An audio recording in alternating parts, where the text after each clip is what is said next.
Hi, today's session is about Indian history.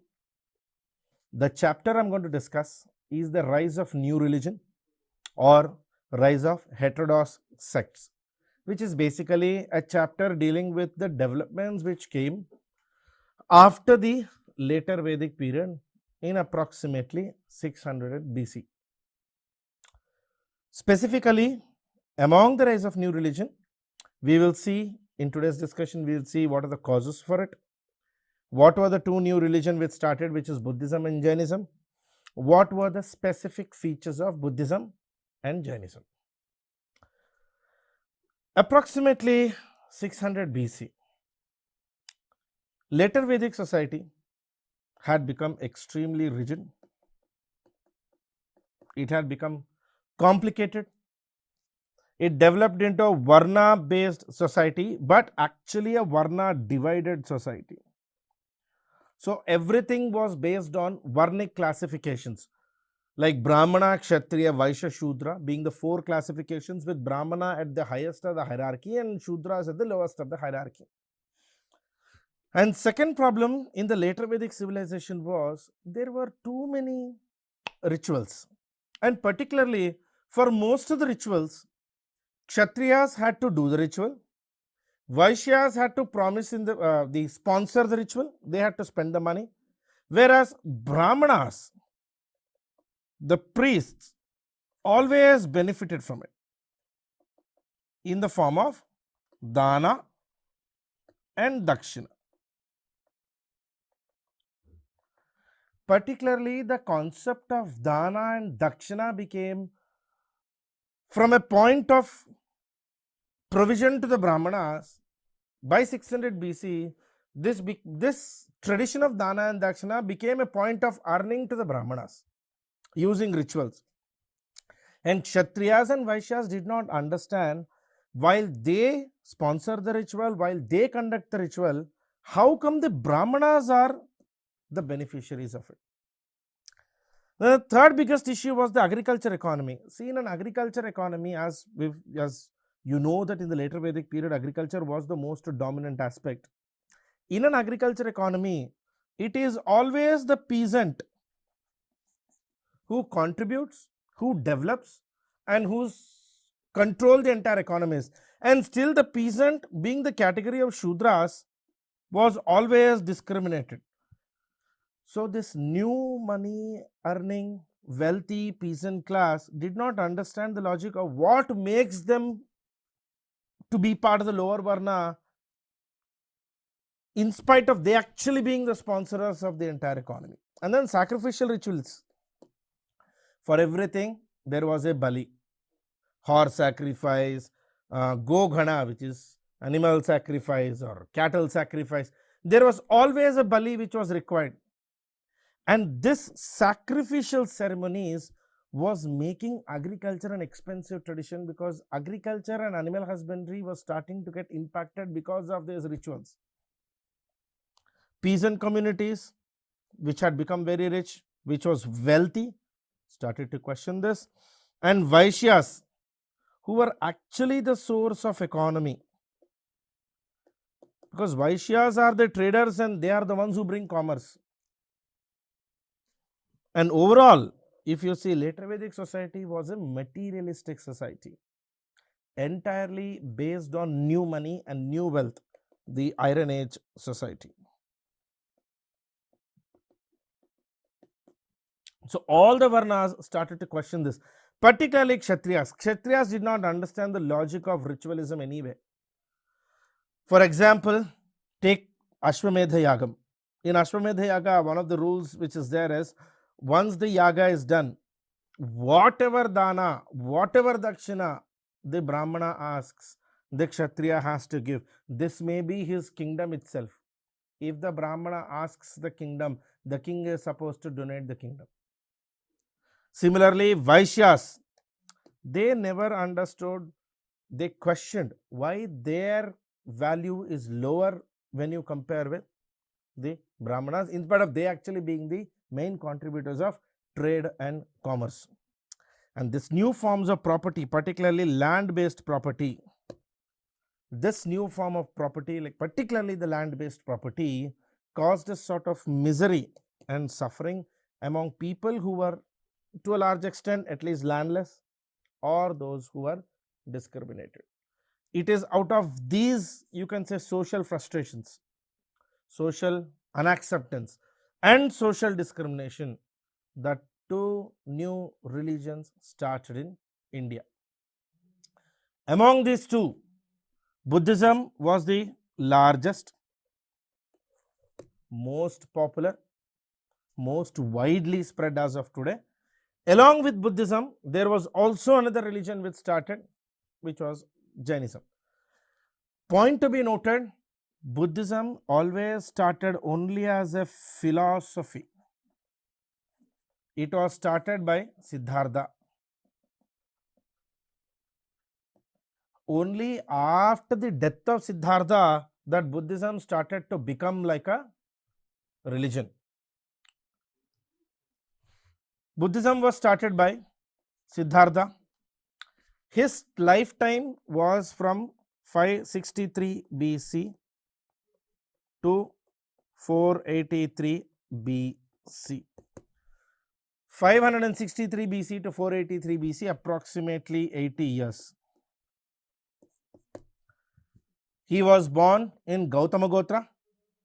He was born in Lumbini Vana. Sakya Kshatriya clan. Remember, clan is essentially like a sub-tribe. A clan is essentially like a sub-tribe.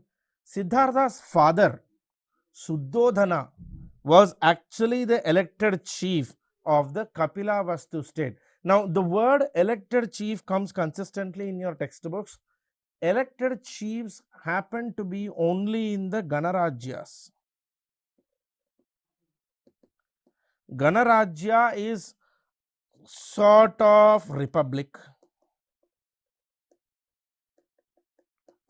not a monarchy. That is, the king is not coming because of his family.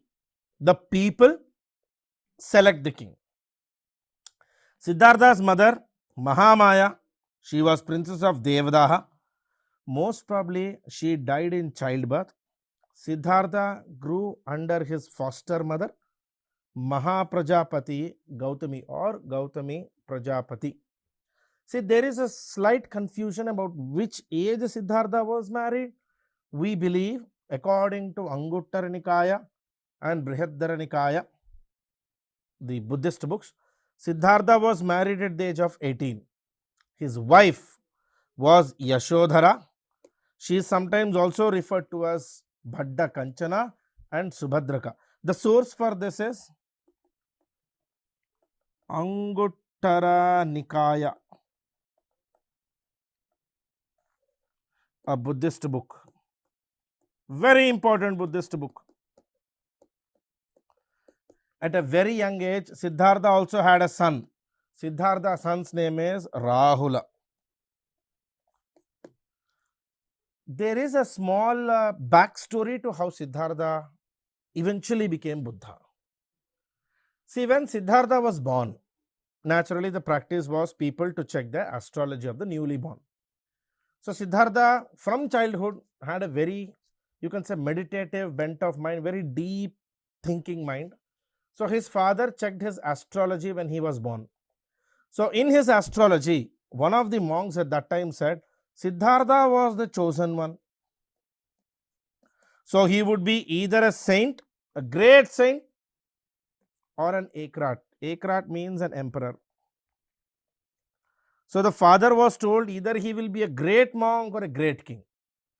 Now, as a father, Siddhartha's father, Suddhodana, was very afraid and skeptical about this. So from childhood, he kept Siddhartha in-house. From childhood, Siddhartha was never allowed to go out. His education happened inside palace. His life happened inside palace. He was married inside palace. He lived the entire life up to 29 years in the palace. Siddhartha was never sent out. It was only at the age of 29 that he left the household. He went on a trip, came back, eventually became a monk, attained enlightenment. Enlightenment in Buddhism is called nirvana, salvation.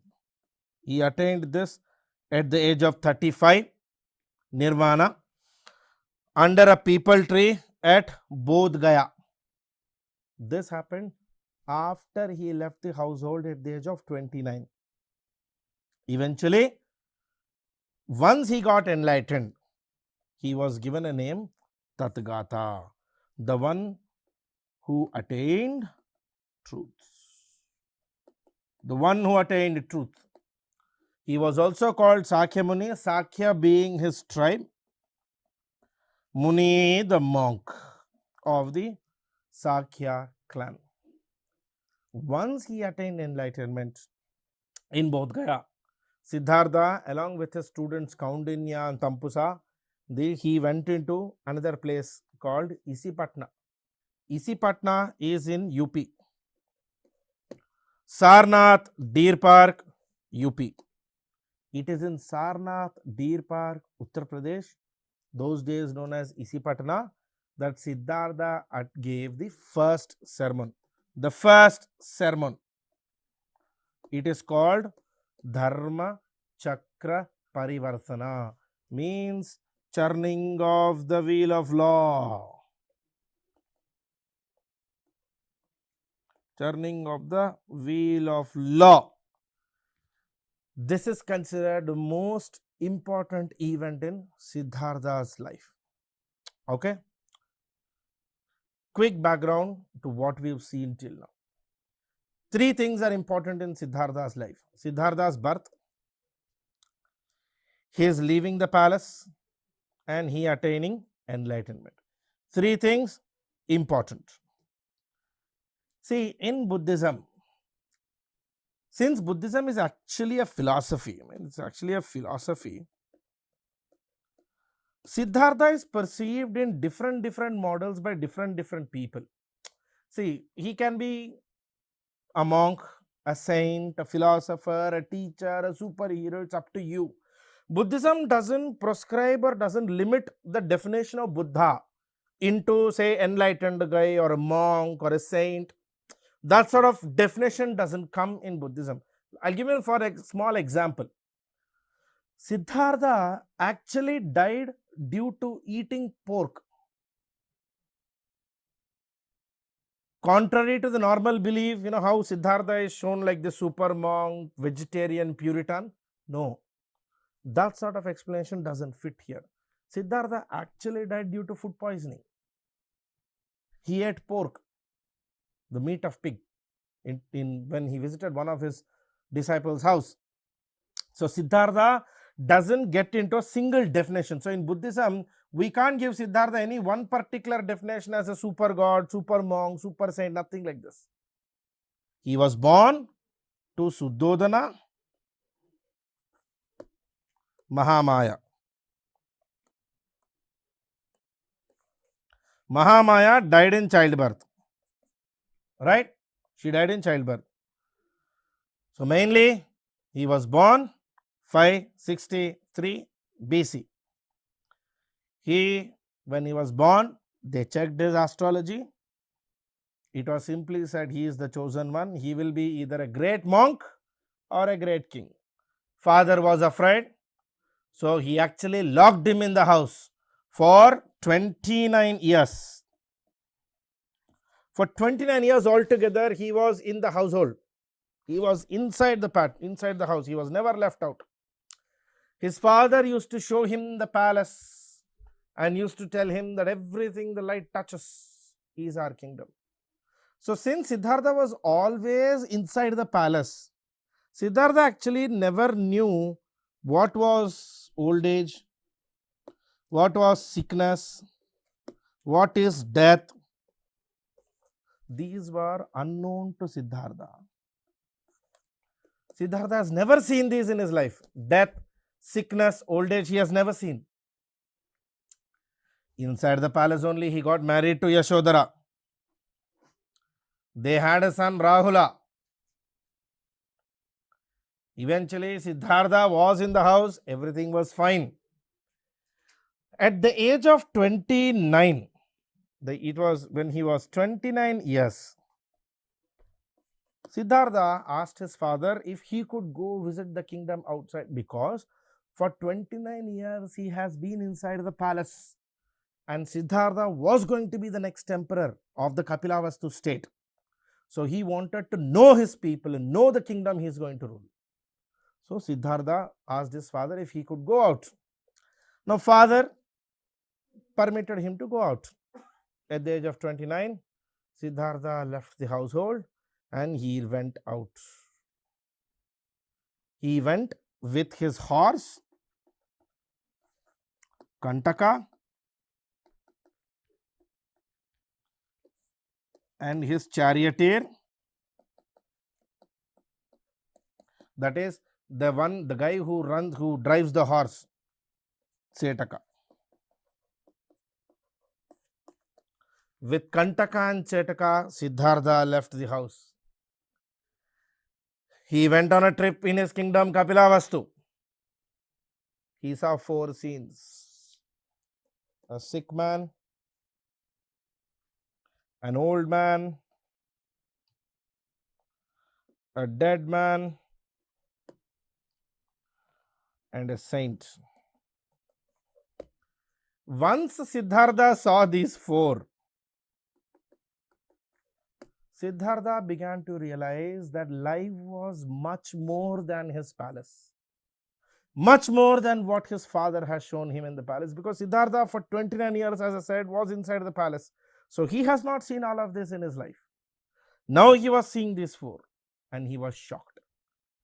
Eventually he went home and then he left his family life. Siddhartha quit his family life, the event generally known as 𝗵𝗵𝗔𝗧. In English, the great renunciation. Siddhartha believed it was now his duty to find out a solution for the problems of the people. So he left the great household and he started to wander. Initially, he became an Ajivika. For a brief period, he believed in a small monkhood called Ajivika Dharma. Eventually, he started to do penance. Initially, he went to Bodh Gaya and he tried to do penance. Penance means tapasya. He tried to do tapasya. Unfortunately, the more he focused, the more he got attracted towards materialism. The more he tried to give up, the more he got attracted towards his wants. That is when Siddhartha's maid, there is a lady called Sujata. This character is very important in Buddhism. Her name is Sujata. She gave Siddhartha the first lesson of his life, that is middle path. She asked Siddhartha to try to attain his salvation while it was within his practical requirements. For example, Siddhartha attempted to do penance without drinking water and without eating food. So she questioned him, saying, what is the use of attaining salvation if you are dead in the process? So Siddhartha got his first lesson called Madhyama Marga.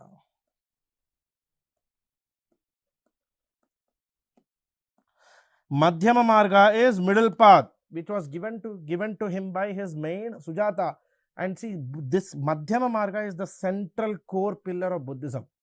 Buddhism neither wants its followers to become monks, neither wants its followers to become too much into materialism. It is somewhere in between, neither extreme happiness, neither extreme salvation. It doesn't approve this, it doesn't approve this. Madhyama Marga is middle path.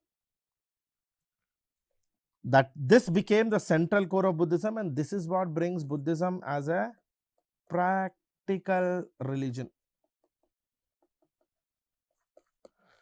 Buddha also himself relied on this. See, Buddha never talks about things like gods, goddesses, world, universe, Atma, Paramatma. He doesn't get into all these discussions.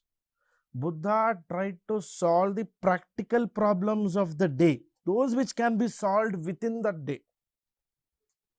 Eventually, with following the path of Madhyama Marga, Buddha attempted a 49-day penance. After 49 days penance, at the age of 35, 6 years after leaving the house,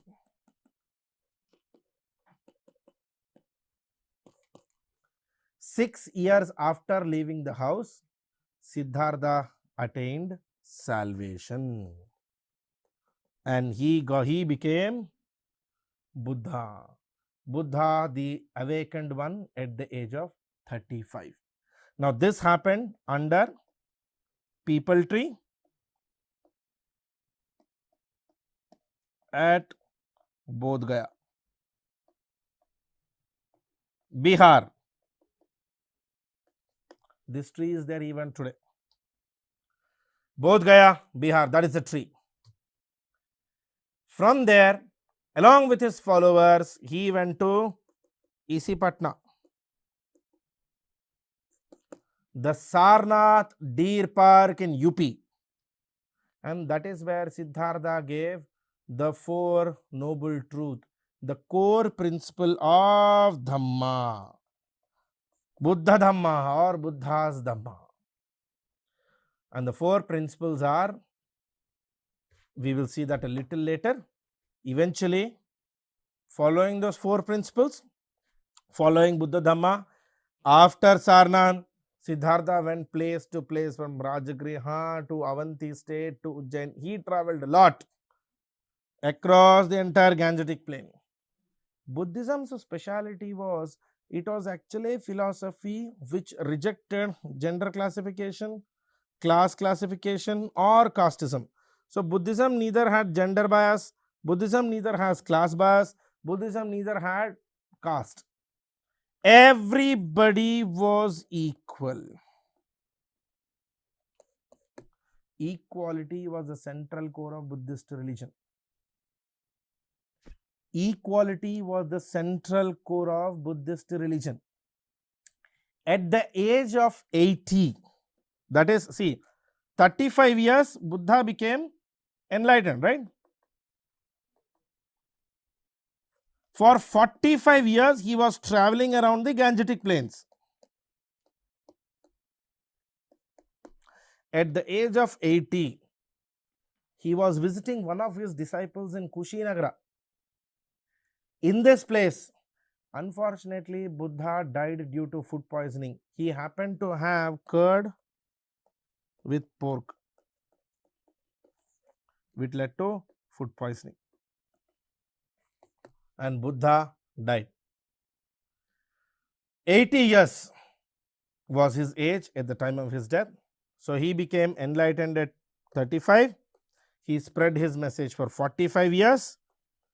He left the household at 29 years. He was married at 18 years. Died at 80. Important numbers in Buddha's life: 18, 29, 35, 45 years, 80. Okay. After Buddha's death, basically Buddha's relics, Buddha's clothes, Buddha's used material, Buddha's cremation, after cremation, Buddha's ashes, Buddha's bones, all of these were collected into small boxes. Eventually, 9 stupas were built. Stupas were like a funeral mound like this.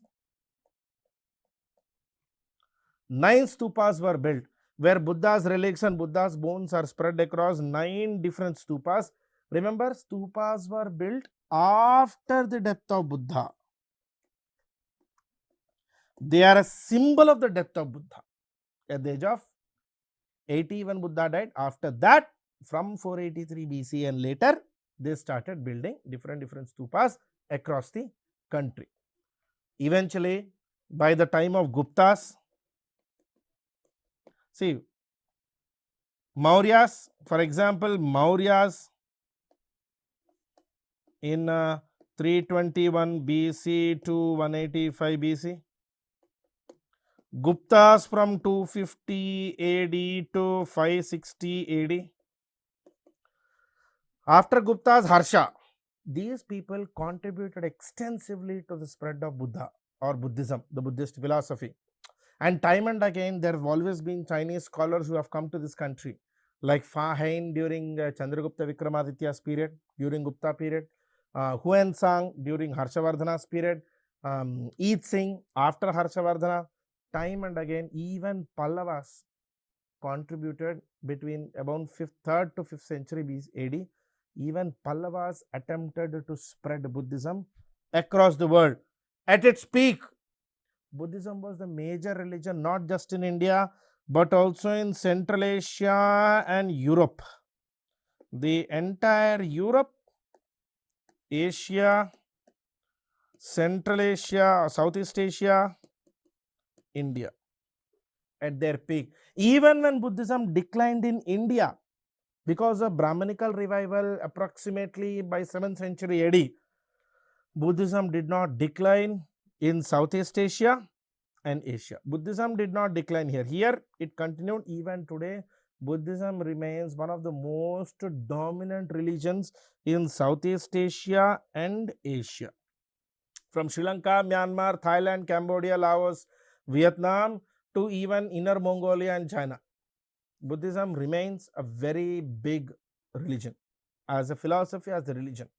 Okay.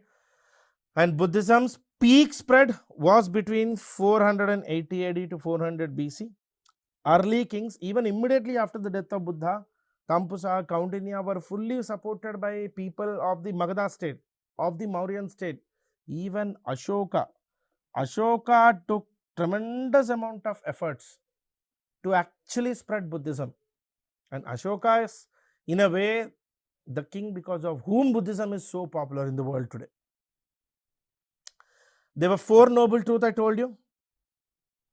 Dukkha. Dukkha means world is full of sorrows.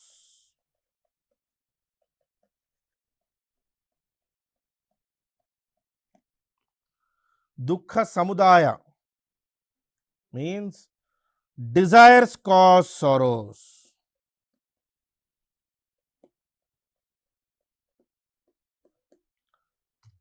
Dukkha nirodha, sorrows can be ended.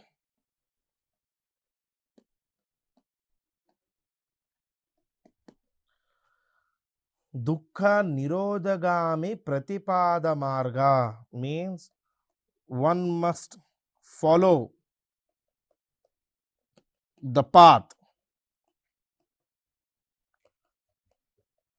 to end dukkha. This basically was the noble truth which Buddha gave. The first sermon. The world is full of sorrow, dukkha, life is suffering, world is full of sorrow. Dukkha samudaya, if you have desires, you will have sorrows, because if your desire doesn't get fulfilled, then you will feel sorrow. Dukkha nirodha, one can actually end his sorrows. Dukkha nirodha gami pratipada marga.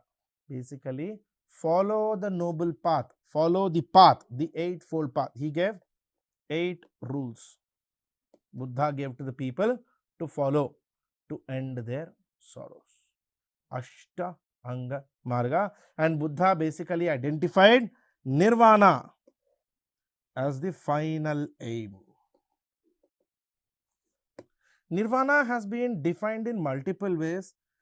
The best way to example is, it's a state of bliss and calm, where people do not have any desires, do not have any aims, or at the same time they are neither happy nor sad nor depressed nor excited. Nirvana is a state of inner peace. State of inner peace. Buddha's life events have been identified like this. Buddha's birth, he is always identified as a bull. or a lotus. To determine Mahabhinishkramana means, remember the period when he left house at the age of 29 years? To determine that, they show it as a galloping horse, a jumping horse. Enlightenment means nirvana, which happened in Bodh Gaya at the age of 35. Nirvana. From there, he went to Sarnath Deer Park at the age of 35, gave the first sermon, Dharma Chakra Parivartana. Remember Dukkha Nirodhagami Pratipada Marga, where Buddha said you need to follow 8 rules. Those 8 rules are represented as an 8-spoke wheel. And last, Buddha's death is identified as Parinirvana, generally represented as a stupa. Say this happens, this representative formation of Buddha's life happens because there are certain beliefs in Buddhism, certain schools, certain followers of Buddhism who do not represent Buddha like an idol, who do not go for Buddha as a god. For them, in their carvings, in their paintings, in their literature, Buddha's life and stages of Buddha's life are identified in these 5 different symbols. Where they use idols, they use. Where they don't use idols, they represent him this way. Okay. So in today's class, we've just discussed about introduction to Buddha. What was his background? He was born. What stage of life, what happened in Buddha's life, Buddha's symbols of Buddha's life. He's basically the beginning of Buddhism. Let us continue this in the next session and we will see more details about Buddhism. Thank you. Bye-bye.